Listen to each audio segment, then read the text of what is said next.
Hey everyone, Blaise here. I'm doing a special one-day virtual animal drawing workshop on November 29th, and I'd love for you to join me.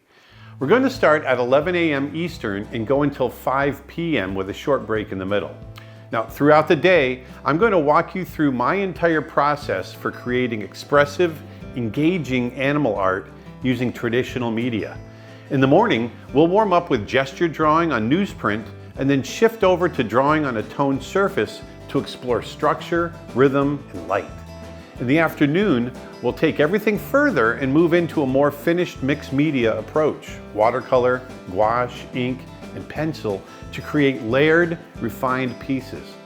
I'll be drawing live the whole time, answering questions and teaching the fundamentals that I rely on in my professional work.